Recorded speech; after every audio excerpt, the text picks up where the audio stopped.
Bonjour mes amis, aujourd'hui on va entamer une leçon sur la régulation industrielle.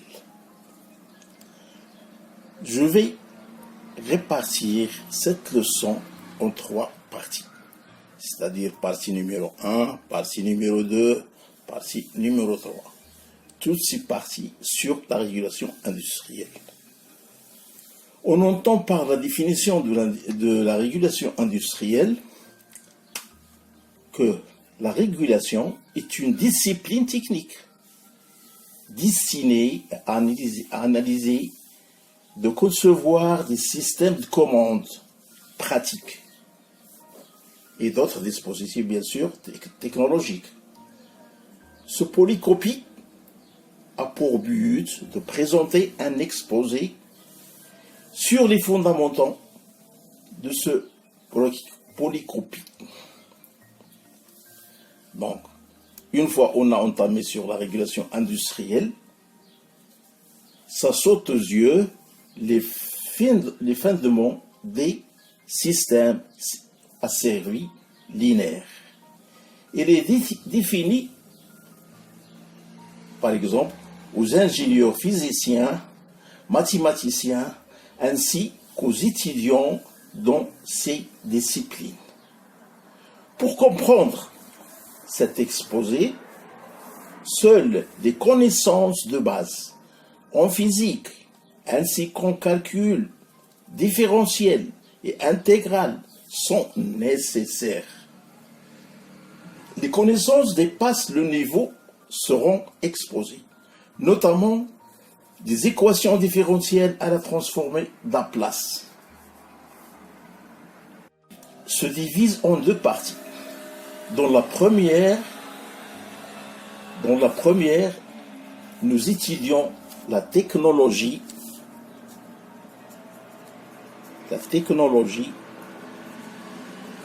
tout d'abord le titre. Régulation industrielle.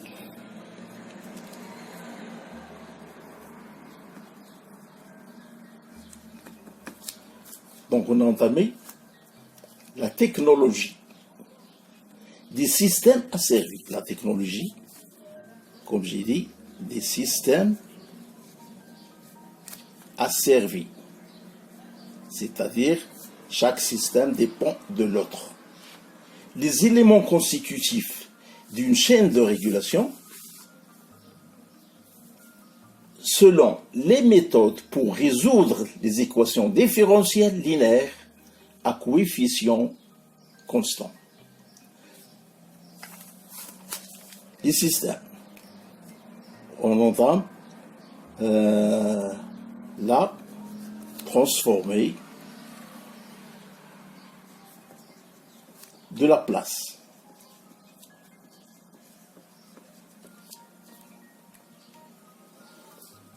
Les fonctions des transferts. Fonctions des transferts.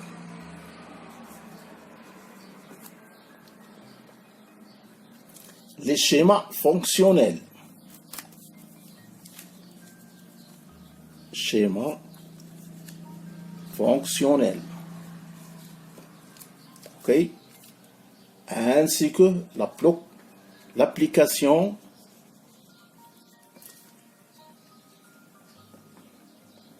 des transformés de Laplace.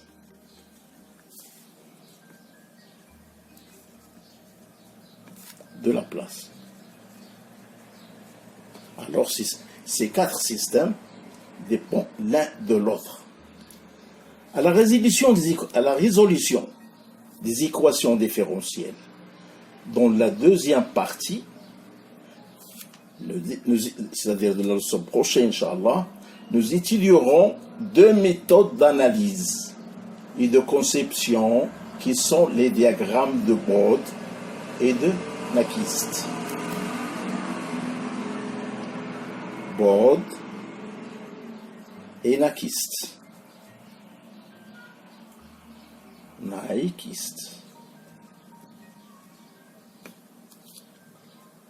On entend toujours les deux diagrammes. Chaque chapitre a été renforcé par une série d'exercices avec leurs corrigés pour approfondir la compréhension de ce cours. Alors, passons à l'introduction.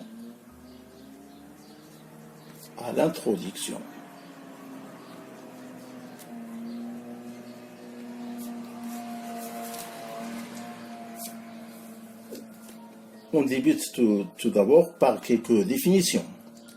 La régulation permet de maintenir une grandeur physique, c'est-à-dire une grandeur physique, à une valeur constante, quelles que soient les perturbations extérieures.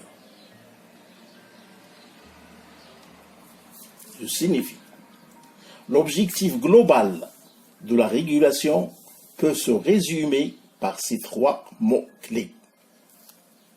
Alors, les trois mots-clés. Premier mot, deuxième mot, troisième mot. Mesure,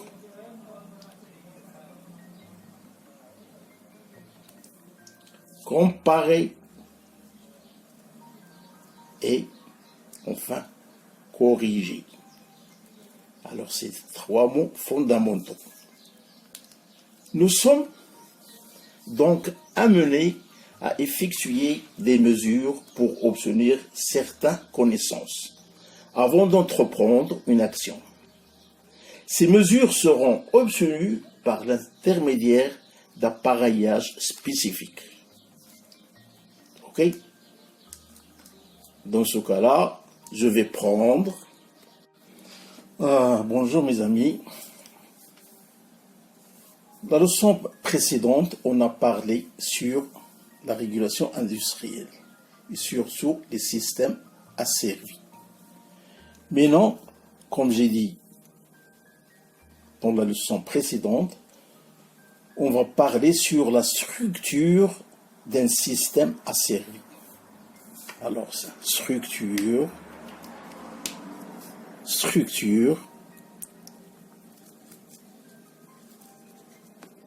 d'un système asservi.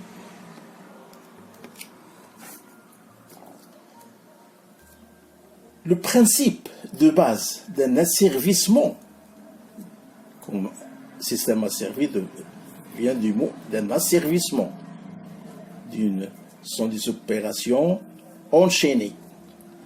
Alors, le principe de base d'un asservissement est de mesure d'écart entre la valeur réelle et la valeur cible de la grandeur asservie.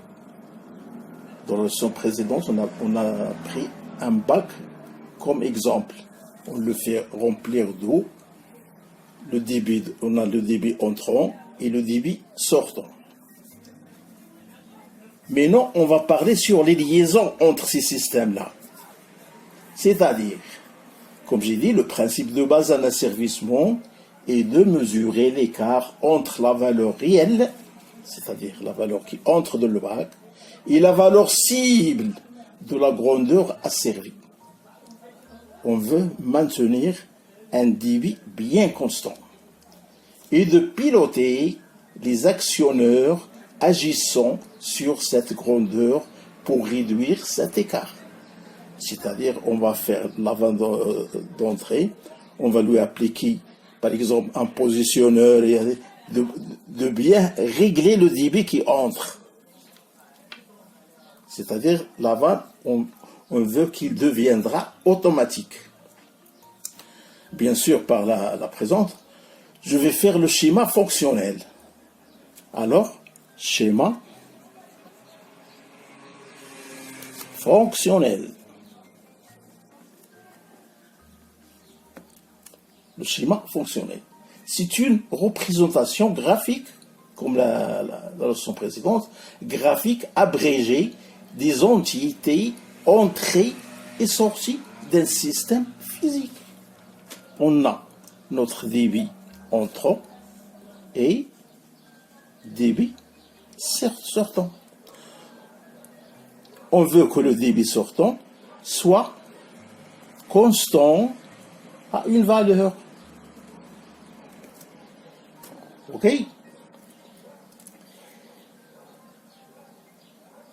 Voilà. Par exemple, je vais noter premièrement schéma fonctionnel. Deuxième point, système. Qu'est-ce qu'il y a de ce système, par exemple? C'est un dispositif isolé, soumis à des lois bien définies. Chaque système a plusieurs entrées et sorties par laquelle on peut exercer une influence sur ce système. OK? Troisièmement, consigne. Consigne, c'est nous qui règle sa consigne. C'est ce que je veux. Je veux que le débit soit AX, par exemple, AX, AY. C'est moi qui fais fixer la consigne.